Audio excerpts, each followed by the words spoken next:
ជនជាតិខ្មែរយើងនេះល្បីខ្លាំងពូកែល្បីខ្លាំងពូកែបានតែខ្មែរដូចគ្នាទេជនជាតិខ្មែរយើងនេះល្បីខ្លាំងពូកែល្បីខ្លាំងពូកែបានតែខ្មែរគ្នាឯងទេសិតតែជួបសម្លាប់ម៉ែវា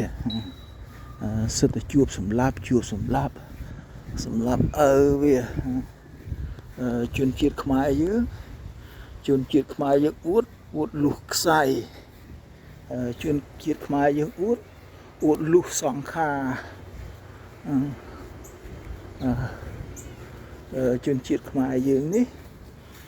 ល្បីខ្លាំងពូកែបានតែខ្មែរដូចគ្នាទេ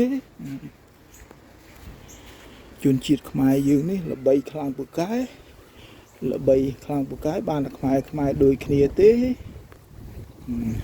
ជនជាតិខ្មែរយើងនេះល្បីខ្លាំងពូកែបានតែខ្មែរគ្នាឯងទេជាមួយយួនវាកងអត់ហ៊ានជាមួយកងទ័ពថៃបត់ឈប់បាញ់ជាមួយកងទ័ពសៀម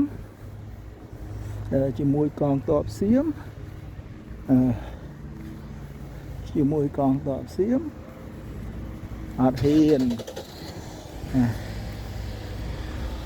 ជនជាតិខ្មែរយើង